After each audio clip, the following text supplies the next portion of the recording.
যে বিশ্বের সামনে এমন সময় আসবে যখন ঈসা ইবনে মারিয়ামকে আল্লাহ পাক নামাবেন, এবং এই বিষয়ে কোনো সন্দেহ নাই। আর ন্যাটো যদি চেষ্টা করে তাকে থামাতে পারবে না। আচ্ছা, কথা বুঝতে পারেন নাই? পৃথিবীর কোনো শক্তি তাকে আটকাতে পারবে। আল্লাহ পাক এটা বলে দিয়েছেন, সিরিয়ার দামেস্কের সাদা মিনারের উপরে 2 জন ফেরেশতার কাঁধে ভর করে ঈসা ইবনে মারিয়ামকে আল্লাহ পাক পাঠাবে। হাদিসে এভাবে এসেছে, তার চুলগুলো ছিল ব্রাউন কালার এবং অনেক কাত পর্যন্ত লম্বা। চুলগুলো দিয়ে টপ টপ করে পানি পড়তে থাকবে, দেখে মনে হবে মুক্তা ঝরে পড়ছে। যে ঈসা ইবনে মারিয়াম প্যালেস্টাইনের বাবেলুদ নামক জায়গায় মাসিহুদ দাজ্জালকে হত্যা করবে ইনশাআল্লাহ। এবং এখান থেকে, ওই জেরুজালেম থেকে তিনি পুরো বিশ্বে ইসলামী খেলাফা বাস্তবায়ন করবেন। প্রত্যেকটা ঘরে ঘরে একটা করে ইসমাইলের মতো ছেলে তৈরি করেন আলাইহিস সালাম। প্রত্যেকটা ঘরে ঘরে একটা ওমর এবং খালিদের মতো ছেলে তৈরি করেন। মারিয়াম আয়েশা রাদিয়াল্লাহু আনহুমা তাদের মতো করে মেয়ে তৈরি করেন। আজকে থেকে 50 বছর পরে রেজাল্ট পাবেন ইনশাআল্লাহ। ইসলামের বিজয় হুট করে হবে না। আল্লাহ পাকের সিস্টেম সুন্নাহ হচ্ছে, আল্লাহ পাক হঠাৎ করে কিছু করেন না। রাত থেকে দিন হয়, ধীরে ধীরে হয়। দিন থেকে রাত হবে, ধীরে ধীরে হবে। ধাপ করে রাত হয় না, ধাপ করে দিন হয় না। আর আমরা এটা আশা করে বসে আছি যে ধাপ করে মনে হয় ইসলাম বিজয় হয়ে যাবে, জি না। ঈসা ইবনে মারিয়ামের সেই সময় আসতেও দেখবেন অনেক পর্যায়ে পার হবে। বিশ্ব এই অবস্থা থাকবে না, 1/3 মানুষই থাকবে না, ডেড। এবং কে জানে আগামী 10 বছর মধ্যে নাও থাকতে পারে, আল্লাহু আলাম। যা শুরু হয়েছে বিশ্বে, যারা আমাদেরকে হিউম্যানিটি শিখাতো, এক সময় মানবতা শিখাতো, এরাই দেখবেন এখন অমানবিক আচরণ করছে। অ্যারোগেন্ট জাতি এই পশ্চিমারা। আল্লাহ পাক এমন কলিউশন লাগিয়ে দিবেন যে ওরা আপোষে মারামারি করে শেষ হয়ে যাবে, দেখে নিন। আল্লাহ পাক এমন কলিউশন লাগিয়ে দিবে যে পুরো ওই জায়গাটা ধসে যাবে। পৃথিবীর 3টা বড় বড় ভূমিকম্প বাকি আছে এখনো, তার মধ্যে একটা হবে পশ্চিমা বিশ্বে, আর একটা অবশ্য পূর্ব দিকে যেখানে আমরাও থাকি, আর একটা হচ্ছে আমাদের আমিরুল মুমিনিনদের দেশে, দুবাই, আরব কন্টিনেন্ট। আপনি এক চোখ দিয়ে রেখেছেন, আপনার ভিতরে চোখ অন্ধ। ইসরায়েল পুরো জায়গা ক্যাপচার করে ফেলবে অচিরেই ইনশাআল্লাহু তাআলা, নাকের ডগায় বসেই। এবং মুসলিমরা মেনেও নিবে সেগুলা, তার সাথে বন্ধুত্ব করে ফেলবে এবং সে ডমিনেট করবে পুরো আরব বিশ্বকে। চ্যালেঞ্জ করলাম, দেখে নিন ইনশাআল্লাহ তাআলা। আপনি এখন অন্ধ। ইমামুল মাহদি যখন আসবে তখন দেখবেন তার উপরেই চাপ সৃষ্টি করা হবে। ইমামুল মাহদিকে নিঃসন্দেহে সন্ত্রাসী বলা হবে যদি ওই সময় মিডিয়াগুলো থাকে। আসসালামু আলাইকুম ওয়া রাহমাতুল্লাহি ওয়া বারাকাতুহু। আসসালামু আলাইকুম ওয়া রাহমাতুল্লাহ। ইন্নাল হামদালিল্লাহ নাহমাদুহু ওয়া নাস্তাঈনুহু মান ইয়াহদিহিল্লাহু ফালা মুদিল্লা লাহু ওয়া মান ইউদ্লিল ফালা হাদিয়া লাহু ওয়া নাশহাদু আন লা ইলাহা ইল্লাল্লাহ وحده لا شريك له ونشهد أن محمدًا عبده ورسوله أما بعد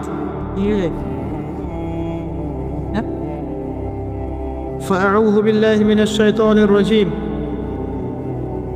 بسم الله الرحمن الرحيم وقال الله تعالى في كلامه المجيد والفرقانه الحميد يا أيها الذين آمنوا اتقوا الله حق تقاته ولا تموتن إلا وأنتم مسلمون وقال الله عز وجل يا أيها الذين آمنوا عليكم أنفسكم لا يضركم من ضل إن اهتديتم إلى الله مرجعكم جميعا فينبئكم بما كنتم تعملون وقال الله عز وجل وما آتاكم الرسول فخذوه وما نهاكم عنه فانتهوا قال رسول الله صلى الله عليه وسلم القرآن حجة لك أو عليك وقال عليه السلام إن الله يرفع بهذا الكتاب أقواما ويضع به الآخرين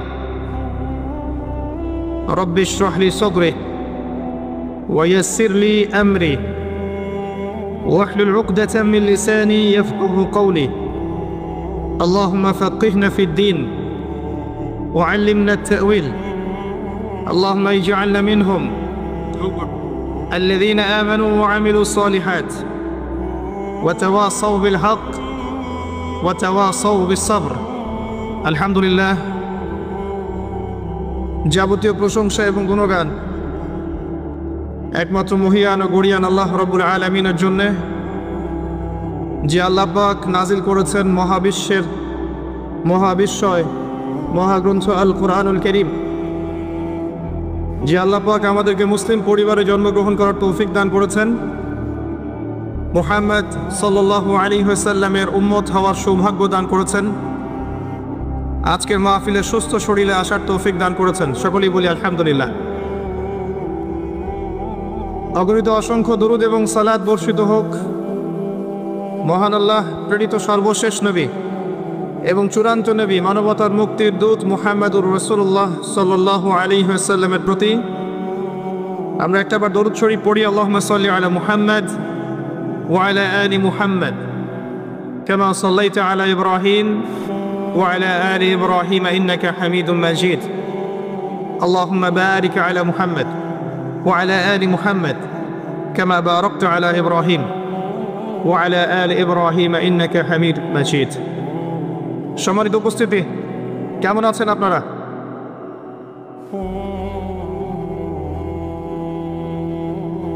আলহামদুলিল্লাহ আলা কুল্লি হাল ওয়া ফি কুল্লি মাকান। আমরা একটু শৃঙ্খলা বজায় রাখি। শ্রোতা দুই ধরনের হয়ে থাকে। আল্লাহ পাক আল কোরআনুল কারীমের মধ্যে বলেছেন, এক শ্রেণীর শ্রোতা হচ্ছে তারা যারা বলে সামি'না ওয়া আতা'না, আমরা শুনলাম এবং মানলাম। আর এক শ্রেণীর শ্রোতা হচ্ছে তারা যারা বলে সামি'না ওয়া আসাইনা, আমরা শুনলাম কিন্তু মানব না। তা আমরা আশা করব আমরা শুনব, যাচাই বাছাই করব, আমল করার নিয়াতে দিলের কান দিয়ে শুনবো ইনশাআল্লাহ। আল্লাহ পাক তৌফিক দান করুন, আমিন। এখানে মোবাইল ফোন নিয়ে ব্যস্ত হবেন না। সেলফি ভিডিও করা, আপোষে কথাবার্তা বলা, এগুলোতে ব্যস্ত হবেন না। কোনো রকমের আইওয়াশ শোডাউন করতে যাবেন না। ইসলামকে কেন্দ্র করে যত আইওয়াশ করবেন, শোডাউন করবেন, ইসলাম তত ধ্বংস হয়ে যাবে। আপনার কি চান ইসলাম ধ্বংস হয়ে যাক? প্র্যাকটিক্যাল বিষয়গুলোর দিকে বেশি ফোকাস করেন, বাস্তবতা বোঝেন। বুদ্ধিবৃত্তিকভাবে আমরা আজকে ইসলামের শত্রুদের কাছে পরাজিত। প্রথম পরাজয় হচ্ছে বুদ্ধিবৃত্তিক। আজকের দিনে বাংলাদেশের মাটিতে যদি কেউ মুসলিম থেকে খ্রিস্টান হয়ে থাকে, আপনি কি খবর পেয়েছেন? তারা কি ফেসবুকে এসে লাইভ করেছে, পিকচার তুলে দেখিয়েছে যে আজকে আমি একজনকে খ্রিস্টান বানালাম, আজকে একজনকে কাদিয়ানি বানালাম? দেখিয়েছে? দেখায় নাই।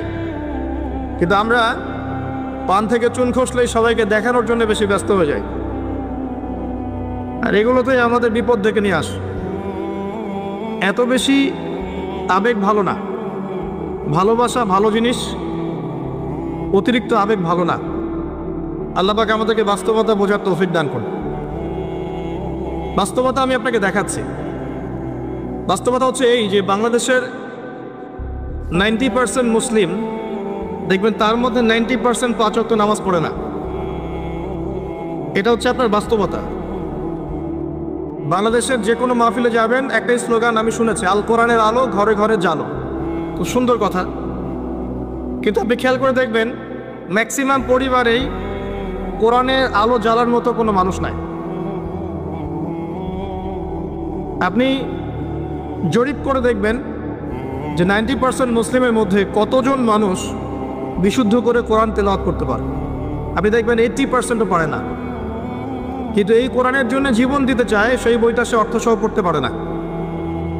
বাস্তবতা এক জিনিস, আর যা দেখছেন এগুলো আরেক জিনিস। এগুলোর মধ্যে কোনো মিল নাই। এগুলো বাস্তবতা। যারা নামাজ পড়ে 5 ওয়াক্ত, তাদের মধ্যে কতজন জামাতের সাথে নামাজ পড়ে সেটাও একটা বিষয়। এখানে গিয়ে পার্সেন্টেজ আরও কমে যাবে। যারা নামাজি ব্যক্তি তাদের মধ্যে কতজন রিজিক হালাল, এটা আরেকটা বিষয়। ঘরে ঘরে ঘুরে দেখবেন যে বেশিরভাগ মানুষের রিজিক হারাম, বেশিরভাগই। আমরাও কিরকম করে, এই যে ধরেন আপনি একটা মাদ্রাসা শিক্ষকতা করছেন, মাদ্রাসার একটা দায়িত্ব আছে আপনার, আপনি ধরে নিয়েছেন যে এই রিজিকটা আপনার হালাল, কিন্তু মাদ্রাসার দায়িত্ব পালন করতে গিয়ে যদি আপনি দায়িত্ব অবহেলা করেন, আপনার রিজিকটা হারাম। আপনি একজন মসজিদের ইমাম, মনে করছেন আল্লাহ আমাকে খুব পবিত্র রিজিক দিয়েছেন, মাশাআল্লাহ, আপনি যদি আপনার দায়িত্ব অবহেলা করেন, এই রিজিকটাও হারাম। আর নর্মালি তো আমরা সবাই সুদ খাচ্ছি, ঘুষ খাচ্ছি, দুর্নীতি করছি, মানুষের সম্পদ আত্মসাৎ করছি, এগুলো তো আমাদের সহজাত প্রবৃত্তি হয়ে গেছে। কোনো কোনো ক্ষেত্রে দেখা যায় উপর থেকে একটা হাতি আসে, উপর থেকে একটা হাতি আসতে আসতে আস্তে আস্তে একটা মাছি হয়ে যায়, মাঝখানে হাতির ডালপালা হাত পা টেনে হিঁচড়ে খাওয়া শেষ। এই সমস্ত রিজিক হারাম, ম্যাক্সিমাম রিজিক হারাম আমাদের। বাস্তবতা অনেক কঠিন। বাস্তবতায় গিয়ে দেখেন যে কতজন মানুষ যাকাত আদায় করে, নামাজি ব্যক্তিদের মধ্যে যারা ইসলাম বোঝে তাদের মধ্যে কতজন যাকাত দেয়। এটা আরেকটা মহামারী চলছে, যাকাত না দেওয়ার মহামারী। শুধু যদি যাকাতটা দিতেন ঠিক মতো, নিসাব পরিমাণ সম্পদ হয়ে গেছে, মালের যাকাত দিচ্ছেন, বাংলাদেশকে বহির্বিশ্বের কাছ থেকে ঋণ নিতে হতো না, একটা মানুষের না খেয়ে মারা যেত না। যাকাত আমরা দেই না, এখানে অমুসলিমদের কোনো ভূমিকা নাই, আমরাই যাকাত দেই না। বাংলাদেশে এমনও ব্যক্তি আছে যাদের যাকাত কালেক্ট করলে একজনের যাকাত থেকে 100টা পরিবার চলবে, কিন্তু এটা কালেক্ট করার কোনো সিস্টেম নাই, এবং সেই ইচ্ছাকৃতভাবে দিচ্ছে না, আমরাই দিচ্ছি না। আপনি সমাজে ঘুরে দেখবেন কতগুলো পরিবার আছে যেগুলোর মধ্যে পর্দার বিধান কায়েম আছে। বাস্তবতা খুব কঠিন। আর যা দেখছেন আইওয়াশ শোডাউন, এগুলো দিয়ে ইসলামের বিজয় কখনো হবে না। যত বেশি আইওয়াশ করবেন, শোডাউন করবেন, বাড়াবাড়ি করবেন, তত ইসলামের নূর, বরকত, আল্লাহর রহমত, নুসরা সব উঠে যাবে।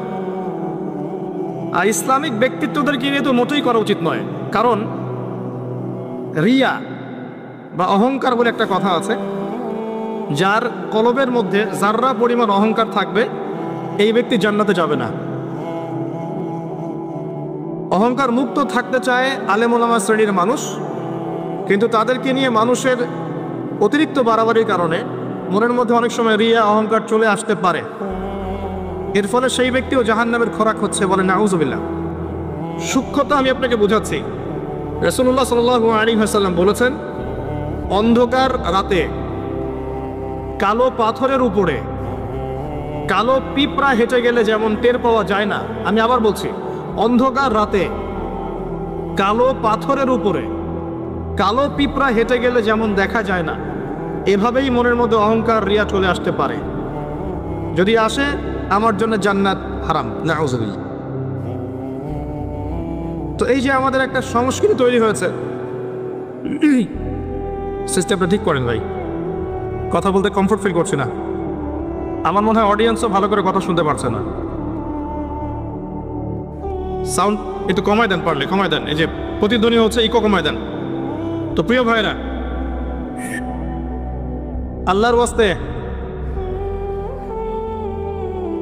ওয়াস্তে আইওয়াশ করবেন না, শোডাউন করতে যাবেন না।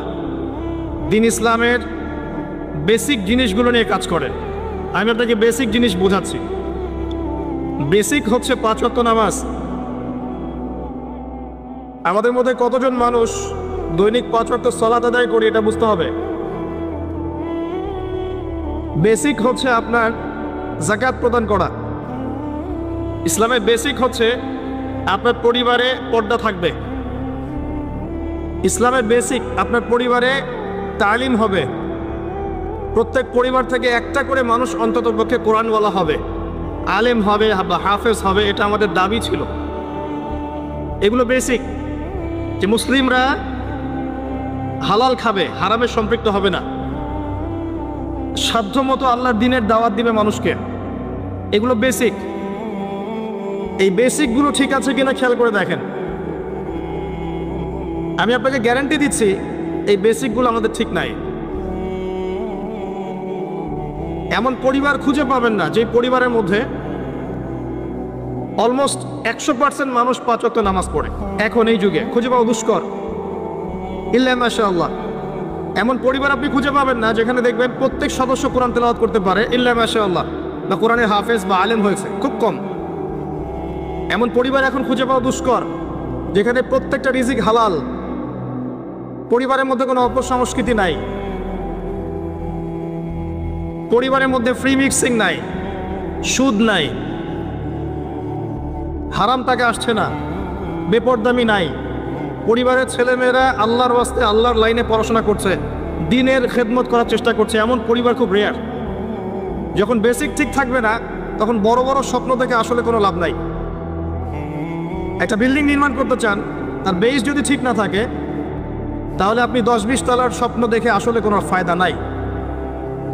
এর পরেও আছে যারা দ্বীনের রিপ্রেজেন্টেটিভ, তাদের মধ্যে আপনি দেখবেন ভিতরে দ্বীন নাই। বাইরে যদিও মনে হয় যে দ্বীন দিয়ে ভর্তি, ভিতরে আসলে দ্বীনের কোনো বালাই নাই, ইল্লা মাশাআল্লাহ। আবার আপনি দেখবেন যারা ধর্মতাত্ত্বিক ক্ষেত্রে জাতিকে দিক নির্দেশনা দিবে, এরাই শতদা বিভক্ত 1000টা দলে, এবং প্রত্যেকেই বলছে যে আমি হক, বাকি সবাই বাতিল। সিচুয়েশন খুব ক্রিটিক্যাল।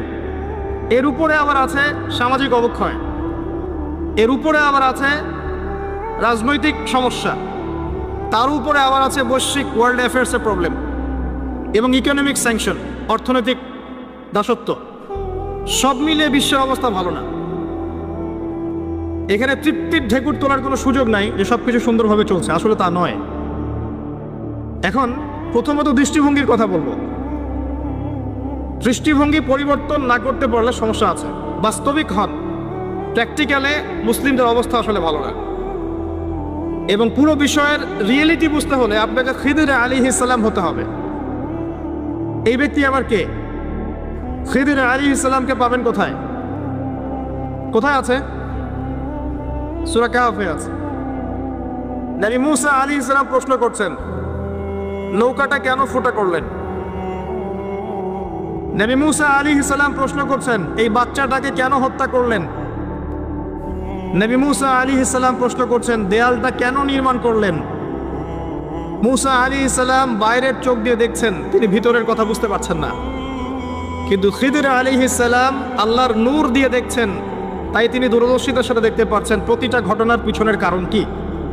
যদি নৌকা ফুটা না করতেন তাহলে জলদস্যু নিয়ে যেত। যদি বাচ্চাটাকে হত্যা না করতেন, এই বাচ্চা বড় হয়ে অনেক বড় কাফের হতো।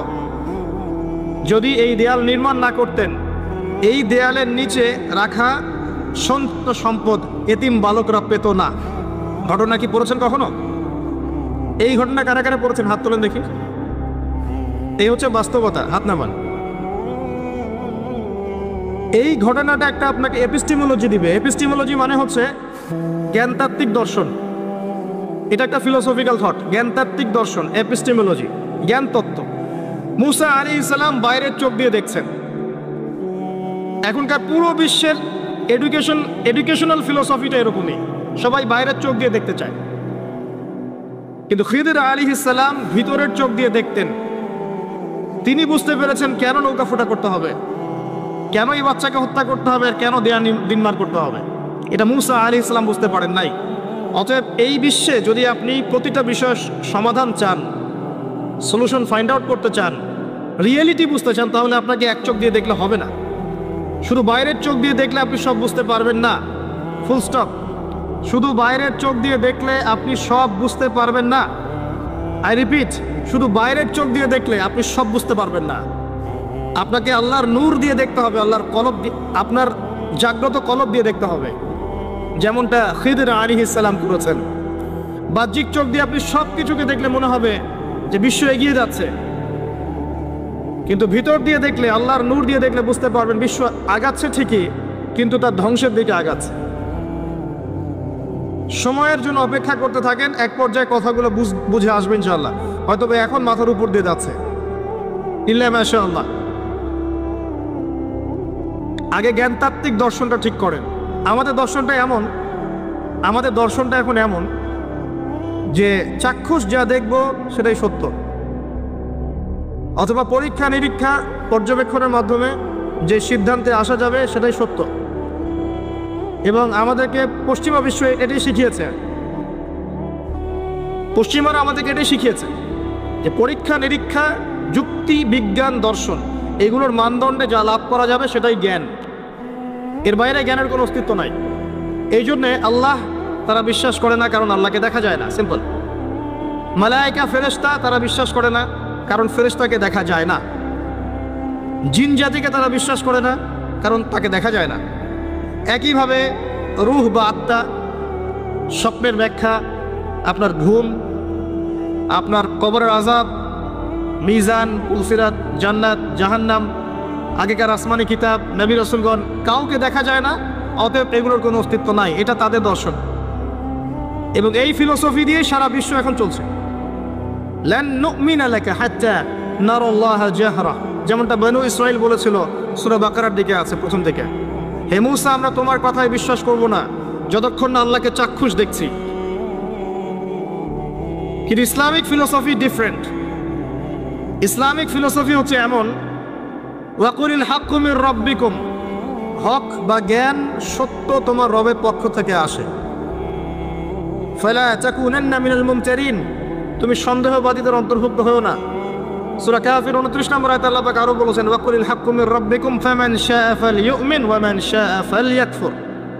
হক আল্লাহর পক্ষ থেকে আসে, জ্ঞান আল্লাহর পক্ষ থেকে আসে, সত্য মিথ্যার মানদণ্ড আল্লাহর পক্ষ থেকে আসে, ন্যায় অন্যায়ের মানদণ্ড আল্লাহর পক্ষ থেকে আসে, মানুষের মস্তিষ্ক থেকে বের হয় না।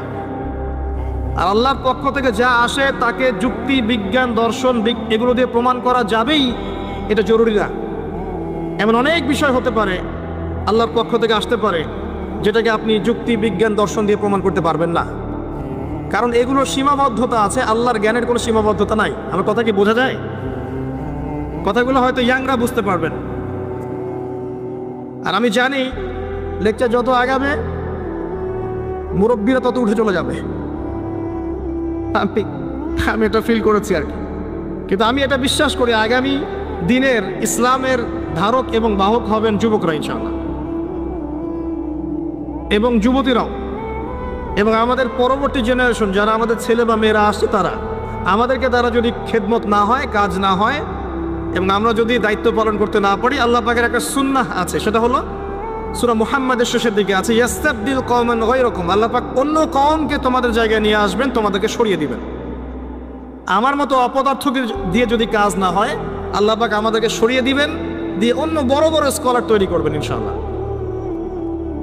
আল্লাহ পাকের সুন্নাহ আছে কিছু, ইন তানসুরুল্লাহ ইয়ানসুরুকুম, তোমরা যদি আল্লাহকে সাহায্য করো, আল্লাহর দ্বীনকে সাহায্য করো, তবেই আল্লাহর সাহায্য আসবে, অন্যথায় আসবে না। আল্লাহ পাকের সুন্নাহ, আল্লাহর সুন্নাহ এগুলা। নাসুল্লাহ ফানাসিয়াহুম, মানুষ যদি আল্লাহকে ভুলে যায়, আল্লাহ তাদেরকে ভুলে যাবেন, এগুলো আল্লাহর সুন্নাহ। ইন্নাল্লাহা লা ইউগাইয়িরু মা বিকওমিন হাত্তা ইউগাইয়িরু মা বিআনফুসিহিম, আল্লাহ পাক কোন কওমের অবস্থা ততক্ষণ পরিবর্তন করেন না যতক্ষণ তারা তাদের অবস্থা পরিবর্তনের চেষ্টা করে না। এগুলো আল্লাহর সুন্নাহ। তাই আমাদেরকে দিয়ে যদি কাজ না হয়, খেদমত না হয়, উম্মার যদি কোনো কল্যাণ না থাকে, আল্লাহ পাক আমাদের সবাইকে সরিয়ে দিবেন ইনশাআল্লাহ, এবং নতুন কওমকে নিয়ে আসবেন। এমন হতে পারে অমুসলিমদেরকে আল্লাহ পাক ইসলামের সৌন্দর্য দেখিয়ে, ইসলাম কবুল করিয়ে এইসব জায়গায় নিয়ে আসবেন, তারা দিনের খেদমত করবে ইনশাআল্লাহ। কারণ আমরা আগাছা, নিজেকে দিয়ে বুঝতে পারছি, মানুষের দিকে চোখ তোলার, আঙুল তোলার দরকার নাই, নিজেকে দিয়ে বুঝতে পারছি আমরা সবাই আগাছা। আল্লাহ পাক সূরা আরাফের 179 নম্বর আয়াতে বলেছেন, ওয়ালাকাদ যারানা লিজাহান্নামা কাসীরাম মিনাল জিন্নি ওয়াল ইনস, প্রচুর জিন আর মানুষকে দিয়ে আমি জাহান্নাম পূর্ণ করব। খুশি হচ্ছেন? প্রচুর জিন আর মানুষকে দিয়ে আমি জাহান্নাম পূর্ণ করব। কি অপরাধ ছিল? লাহুম কুলুবুন লা ইয়াফকাহুনা বিহা, কলব দিয়েছিলাম, উপলব্ধি করতো না। ওয়ালাহুম আযানুন লা ইয়াসমাউনা বিহা, কান দিয়েছিলাম, শুনতো না। ওয়ালাহুম আ'য়ুনুন লা ইউবসিরুনা বিহা, চোখ দিয়েছিলাম, দেখতো না। উলাইকা কাল আনআম, উলাইকা কাল আনআম, উলাইকা কাল আনআম, এরা হচ্ছে গবাদি পশুর মতো। দে আর জাস্ট লাইক ক্যাটলস, গবাদি পশুর মতো। বাল হুম আদল, বরং তার চাইতেও এরা নিকৃষ্ট। ওয়া উলাইকা হুমুল গাফিলুন, এরা হচ্ছে গাফেল সম্প্রদায়। নিজেকে এমনই মনে হয়। হৃদয় দিয়েছেন আল্লাহ পাক, হয়তো বুঝতে পারছি না। আল্লাহ পাক কান দিয়েছেন, শুনি না। চোখ দিয়েছেন আল্লাহ পাক, দেখি না। কোন চোখ? বাইরের চোখ তো আবু জেহেলেরও ছিল না?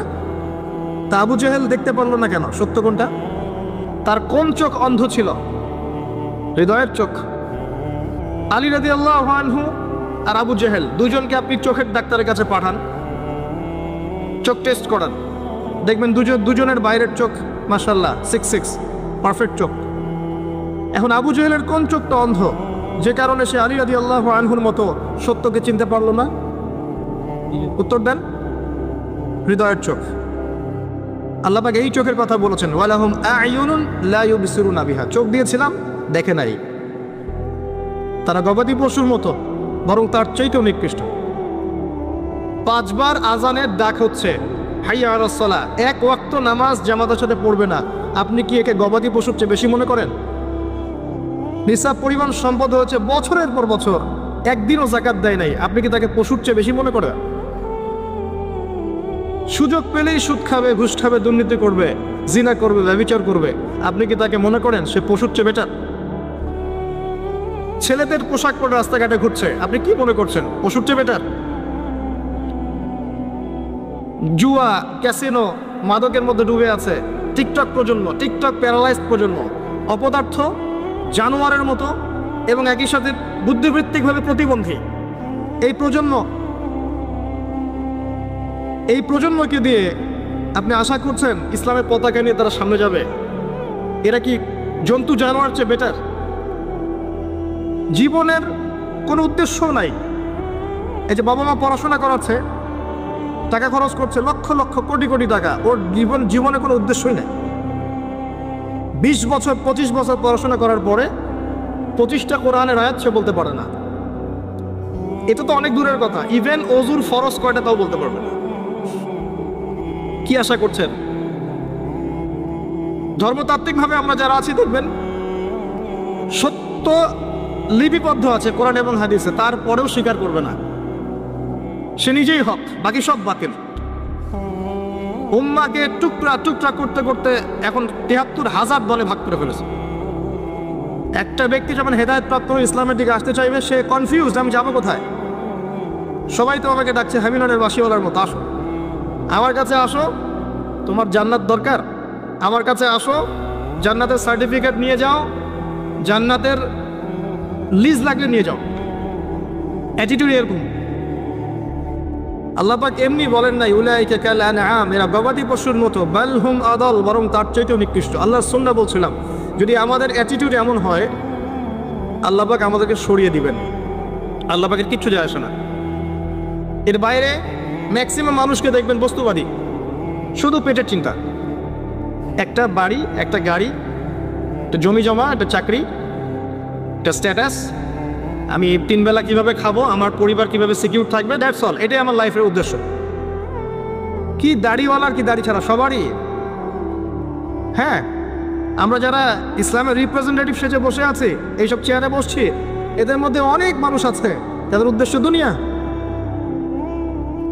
এবং আমি এটা আরো ভালো বুঝতে পেরেছি এই মাহফিল করতে এসে। তার আগে আমার এগুলো বোঝা ছিল না। এরপরে বুঝতে পেরেছি যে মানুষ আসলে দুনিয়ার নেশে এত সহজে ছাড়তে পারে না।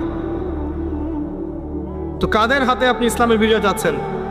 আল্লাহু আ'লাম। আমাদের দ্বারা যদি না হয়, আল্লাহ পাক সরিয়ে দিবেন। কেমন করে সরাবেন? হয়তো করোনা দিয়ে সরাবেন, মহামারী দিয়ে সরাবেন, আরো বড় কোনো ভাইরাস দিয়ে সরাতে পারেন, পারমাণবিক যুদ্ধ দিয়ে সরাতে পারেন। আল্লাহ পাক সরিয়ে দিবেন। আল্লাহ পাকের কোনো প্রয়োজন নাই গবাদি পশু। আমি বলি আপনাকে যে এখানে যে আল্লাহ পাক বলেছেন বেশিরভাগ মানুষকে জাহান্নামের জন্য সৃষ্টি করেছি, তাদের সংখ্যাটা আল্লাহ পাক বলেছেন সূরা সহিহ বুখারীর মধ্যে 4 বার। আল্লাহ পাক বলছেন আদম আলাইহিস সালামকে ডাকা হবে কিয়ামতের মাঠে, তাকে বলা হবে তোমার সন্তানদের মধ্য থেকে জাহান্নামীদেরকে আলাদা করে দাও। আদম আলাইহিস সালাম বলবেন কতজন হে আল্লাহ? আল্লাহ রাব্বুল আলামিন তাকে জানাবেন প্রত্যেক হাজারে, listen to me very carefully, প্রত্যেক হাজারে 999 জনকে জাহান্নামের জন্য আলাদা করে দাও। নাউযুবিল্লাহ। এটা রাসূল সাল্লাল্লাহু আলাইহি ওয়াসাল্লামের সেই হাদিসের সাথে মিলে যায় যে আমার উম্মাহ ৭৩ দলে ভাগ হয়ে যাবে, যার মধ্যে একটা মাত্র দল জান্নাতে যাবে। মা আনা আলাইহি ওয়া আসহাবি, আমি যার উপরে আছি, আমার সাহাবীরা যার উপরে আছে। আর যারা দলে দলে বিভক্ত হয়েছে তারা সবাই এই হাদিসটা দিয়েই বিভক্ত হয়েছে। কি বুঝলেন? জান্নাতের লিজ লাগলে নিয়ে যাও, আমার কাছে জান্নাতের ডিলারশিপ আছে, ভাবখানে এরকম। কোনো কোনো ক্ষেত্রে আমরা আবার মানুষকে সহি করতে করতে করতে সহি ভুল পথেও নিয়ে গেছে। এখানেও সমস্যা আছে, চতুর্দিক থেকে সমস্যা। আপনার ধর্মতাত্ত্বিক দৃষ্টিভঙ্গি দেখেন, পরিবারকে দেখেন, সমাজকে দেখেন, বিশ্বকে দেখেন, প্রতিটা সেক্টরে আপনি দেখবেন অর্থনীতি, ফিতনাময় পরিবেশে আপনি বাস করছেন। এখানে বসে যদি তৃপ্তির ঢেকুর তোলেন যে আমার সব ঠিক আছে, ইনশাল্লাহ আমি মরলেই জান্নাতের সার্টিফিকেট পেয়ে যাব, আমি বিনয়ের সাথে বলবো যে এটা ভুল হচ্ছে, এই চিন্তাটা ভুল হচ্ছে। কিছু প্র্যাকটিক্যাল কাজ আগে করা দরকার ছিল, আমাদের দরকার। তার মধ্যে প্রথমটা হচ্ছে জ্ঞান অর্জন করা। মুসলিম যুবকদের এখন প্রথম কাজ জ্ঞান অর্জন করা। বড় বড় চিন্তা পরে, আগে জ্ঞান অর্জন করেন। ইকরা বিসমি রাব্বিকাল্লাযী খালাক, এই আয়াতের উপর আমল করেন। কি জ্ঞান অর্জন করবেন? যারা মাদ্রাসা লাইনে পড়ছেন পড়তে থাকেন, যারা জেনারেল লাইনে পড়ছেন পড়তে থাকেন। উভয় দিকের যে দ্বীনের মেরুকরণ আছে এটাকে আপনাকে হারমোনিয়াসলি কানেক্ট করতে হবে। যেমন কিছু সাবজেক্ট আপনাকে পড়তে হবে, আপনি মাদ্রাসা লাইনেই পড়েন আর জেনারেল লাইনেই পড়েন। প্রথম সাবজেক্ট হচ্ছে আল কোরআন, এর উপরে কোনো জ্ঞান নাই। আল কোরআন, আল কোরআনের মধ্যে আবার কিছু কাজ আছে। আল কোরআনের প্রথমত তেলাওয়াত শিখতে হবে এবং নিয়মিত তেলাওয়াত করতে হবে। আপনি যদি আল কোরআনে নিয়মিত তেলাওয়াত করেন, আপনাকে কেউ বাধা দিবে? আমরা অনেক সময় আঙ্গুল তুলে রাখি উপরের দিকে, কিন্তু যে কাজগুলো আমরা করতে পারি সেগুলোই করি না। আপনি কোরআন চর্চা করেন, কেউ বাধা দিবে? প্রথম সাবজেক্ট আপনার কোরআন, এর তিলাওয়াত। এরপরে হচ্ছে অ্যারাবিক ল্যাঙ্গুয়েজ। অ্যারাবিক ল্যাঙ্গুয়েজের মধ্যে নাহু সরফ শিখতে হবে। মাদ্রাসা যে ক্লাসিক্যাল বইগুলো আছে সরফের এবং নাহুর, এসো আরবি শিখি, আবু তাহের মেজবা শাইখের যে কোর্সগুলো আছে, বরেন ওলামায়ে কেরাম যারা আছেন কমি মাদ্রাসার এবং যারা অ্যারাবিক সেকশনে খেদমত করছেন, এদের কাছে গিয়ে পড়ে থাকেন, পড়ে থেকে অ্যারাবিকটা শেখেন। অ্যারাবিক শিখলে আপনি কোরআনের অর্থটা বুঝতে পারবেন। আর কোরআনের অর্থ না বুঝলে আল্লাহর নূর আপনার কলবে আসবে না। কোরআনের অর্থ না বুঝলে আল্লাহর নূর কোশ্চিন কালে আসবে না, আপনি খিদির হতে পারবেন না। এবং এই কোরআন কোনো সাম্প্রদায়িক বই নয়, এটা সবার জন্যে। এই কোরআন সবার জন্য, পুরো মানব জাতির জন্যই, শুধু আমাদের মুসলিমদের অথরিটি না, এটা আমাদের পৈতৃক সম্পত্তি নয়, এটা পুরো মানব জাতির জন্য। এবং কোরআনের সাথে আপনাকে তাফসিরগুলো পড়তে হবে। আপনার কাছে যে তাফসিরটা ভালো মনে হয়, হোক সেটা জালালাইন অথবা মারিফুল কোরআন অথবা ইবনে কাসির, যেটা আপনার কাছে বেস্ট মনে হয় সেটাই পড়েন। আমি এখানে সংকীর্ণ মানসিকতা আর মানহাজ মাযহাবের এই যে বিভক্তি, এগুলো থেকে আপনাদেরকে ঊর্ধ্বে চিন্তা করতে বলছি। এগুলো ঊর্ধ্বে ওঠেন, আপনি পরিপূর্ণ জ্ঞান পাবেন ইনশাআল্লাহ। একটা সম্প্রদায়ের সাথে কানেক্টেড হয়ে থাকলে বাকিদের কাছ থেকে আর জ্ঞান পাবেন না, ফুল স্টপ। আপনি একটা সম্প্রদায়ভুক্ত হয়ে গেলে আপনি বাকিদের থেকে আর জ্ঞান পাবেন না। আপনার কাছে মনে হবে এটাই চূড়ান্ত হক, এর বাইরে কোনো হক নাই। কিন্তু আপনি যদি নিশ্চয়ই বিমানে চলেছেন কখনো, যদি আপনি ফ্লাই করে থাকেন উপর থেকে জমিনটাকে দেখতে যেমন লাগে, আপনি আকাশে আছেন, এখন জমিনটাকে দেখেন কেমন লাগে, আপনাকে ওই জায়গা থেকে চিন্তা করতে হবে। আপনি সবার উপরে ওঠেন, বাহির থেকে সব কিছুকে দেখেন, তাহলে আপনি বুঝতে পারবেন কার মধ্যে কি আছে। কোন একটা ঢুকে গেলে আর বুঝতে পারবেন না এখানে কি সমস্যা আছে, আপনার চোখের সামনে পর্দা পড়ে যাবে। এক নাম্বার, রিহান হামরা, উত্তপ্ত, কঠিন উত্তপ্ত একটা গরম বাতাসের আযাব পৃথিবীবাসীর দিকে আসতে থাকে। এমন আযাব কি এসেছে? সূর্যের মধ্যে এখন কিছু বিক্রিয়া চলছে, বিস্ফোরণ চলছে। এমন হতে পারে অতি শীঘ্রই পৃথিবীর দিকে উত্তপ্ত গরম বায়ুর আযাব আসা শুরু করবে। দেখেন হাদিসের সাথে এক্স্যাক্টলি মিলে গেছে। আল্লাহু আকবার। রিহান হামরা মানে গরম উত্তপ্ত বাতাস আসবে পৃথিবীর দিকে। এবং মনে করবেন না এই বাতাস যদি গায়ে লাগে খুব কমফোর্টেবল ফিল হবে, বরং এর ফলশ্রুতিও দেখা যাবে ফসল নষ্ট হয়ে যেতে পারে, বৃষ্টিপাত বন্ধ হয়ে যেতে পারে, খরা হতে পারে, মরুকরণ হতে পারে, আর অনেক সমস্যা হতে পারে। এই উম্মতের শেষের দিকের মানুষেরা প্রথম দিকের মানুষদেরকে গালিগালাজ করবে, করছে কিনা? শেষের দিকের মানুষেরা প্রথম দিকের মানুষদেরকে গালিগালাজ করবে, বলবে ইসলাম তো ওই যুগে চলতো, এই যুগে চলে না, ইসলাম তো ওই যে সেকেলে ধর্ম, মধ্যযুগীয় বর্বর। এই কথাগুলো শোনেন কি না? উম্মতের শেষের দিকের লোকেরা প্রথম দিকের মানুষদেরকে গালিগালাজ করবে। নবীজি আরো বলছেন যে ওয়াসাদা কাবিলুহু ফাসিকুহুম, একটা কওমের সর্দার হবে ওই কওমের সবচেয়ে ফাসিক ব্যক্তি। নাউযুবিল্লাহ। এমনটা হয় কি না? একটা কওমকে নেতৃত্ব দিবে সেই কওমের সবচেয়ে ফাসিক ব্যক্তি। ফাসিক কে? কে ফাসিক? আল্লাহ পাক ইবলিস সম্পর্কে বলছেন যে ইবলিস আদমকে সিজদা করলো না, সূরা কাহফের মধ্যে। ওয়াইজ কুলনা লিল মালাইকাতি ইসজুদু লিআদম ফাসাজাদু ইল্লা ইবলিস। আমি যখন ফেরেশতাদেরকে বললাম যে আদমকে সিজদা করো, সবাই সিজদা করলো, ইবলিস করলো না। ফাফাসাকা আন আমরি রব্বি, সে তার রবের আদেশের সাথে ফাসিকি করলো, মানে রবের আদেশ মেনে না চলাটাই ফাসিকি। আর নবীজি বলছেন ওয়াসাদা কাবিলুহুম ফাসিকুহুম, একটা কওমের নেতৃত্ব দিবে ফাসিক ব্যক্তি, যে আল্লাহ পাকের হুকুম আহকামের পরোয়া করবে না।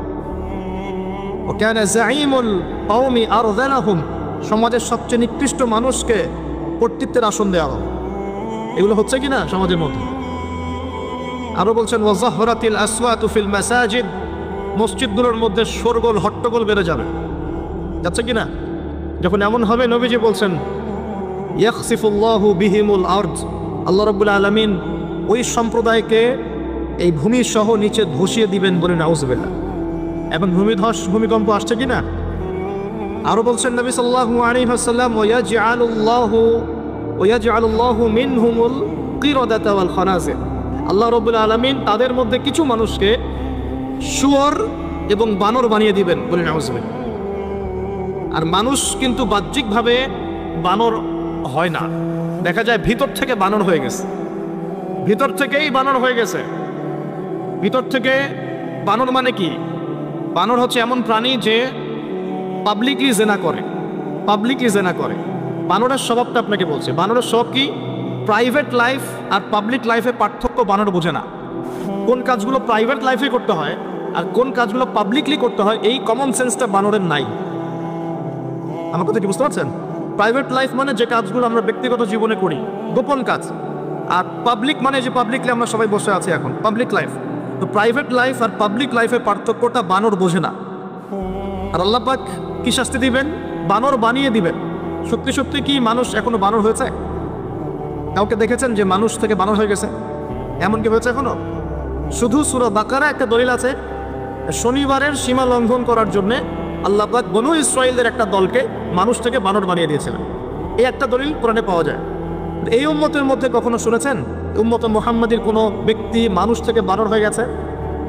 এটা হতে পারে মানুষ ভিতর থেকে বানর হয়ে যাবে, অর্থাৎ পাবলিক লাইফ আর প্রাইভেট লাইফের পার্থক্য বুঝতে পারবে না। এমনটা হচ্ছে কিনা? মানুষ এখন পাবলিক লাইফ আর প্রাইভেট লাইফকে একাকার করে ফেলছে না? বিয়ে করেছে, স্ত্রীকে দেখবে সে, ভালোবাসবে সে, স্ত্রী সাজবে তার জন্যে, এগুলো সব প্রাইভেট ব্যাপার। এগুলোকে মানুষ পাবলিক করে ঘুরে বেড়াচ্ছে না? বুঝতে পারছেন না মনে হয়? বাসায় শুয়ে আছেন, স্ত্রীর সাথে গল্প করছেন, প্রাইভেট বিষয়। এটাকে ফেসবুকে ছবি তুলে যারা দিল, সে প্রাইভেট লাইফটাকে পাবলিক করে দিল না? মানুষ প্রাইভেট লাইফ আর পাবলিক লাইফের পার্থক্য বুঝতে পারছে না।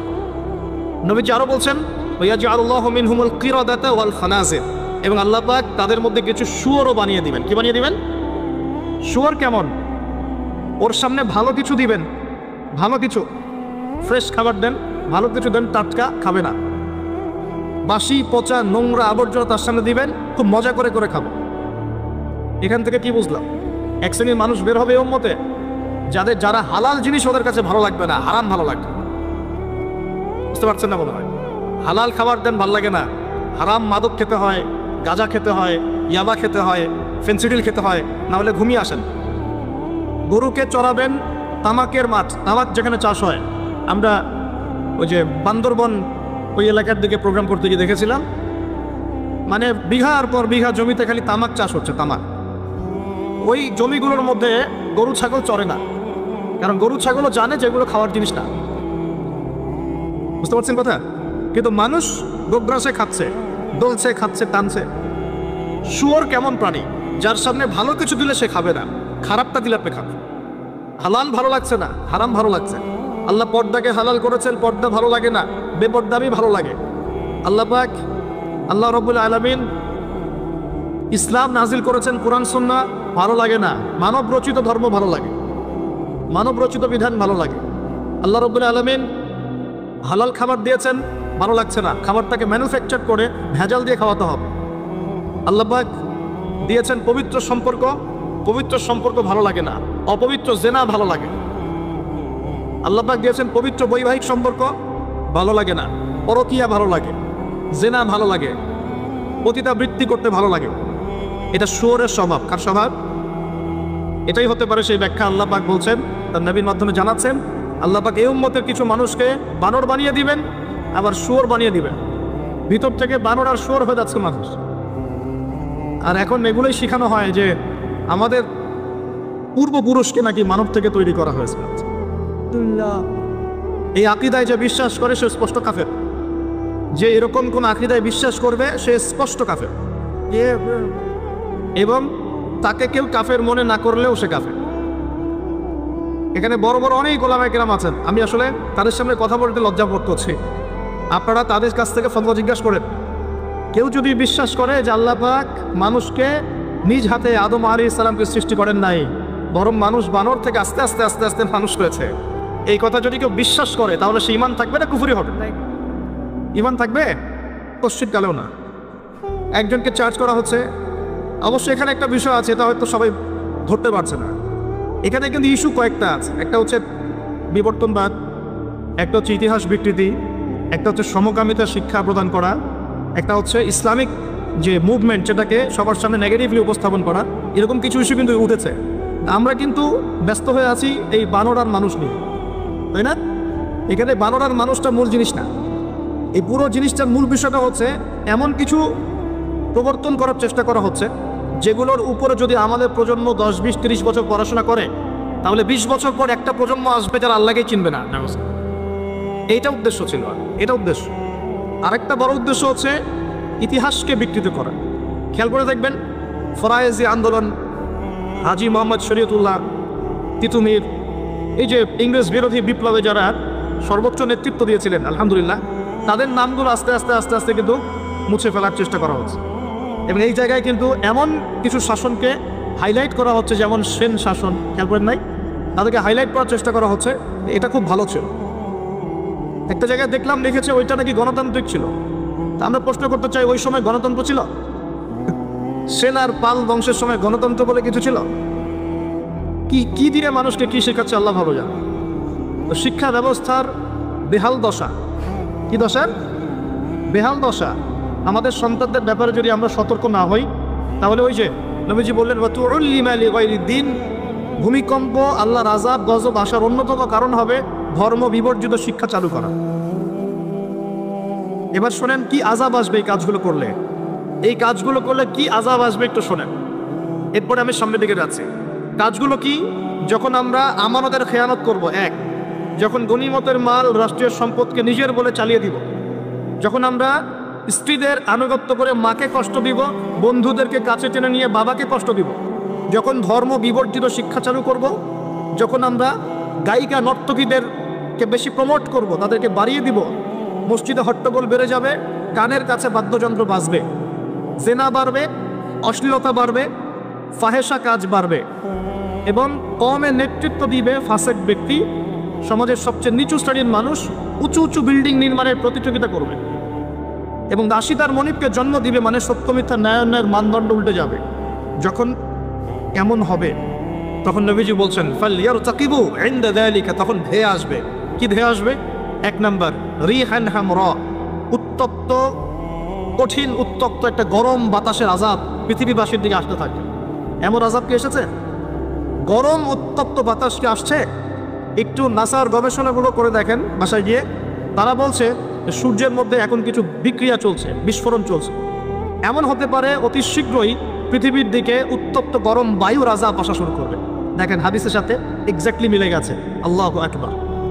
রিহান হামরা মানে গরম উত্তপ্ত বাতাস আসবে পৃথিবীর দিকে। কাপড় চোপড়, ওঠা বসা, চলাফেরা, কথাবার্তা, আতর সুগন্ধি ব্যবহার করা, তার বসত বাড়ি অলওয়েজ নিট অ্যান্ড ক্লিন, পরিষ্কার। আমাদের খুব দুঃখ লাগে এগুলো দেখলে, যে মুসলিমদের বাথরুমগুলো নোংরা হবে কেন?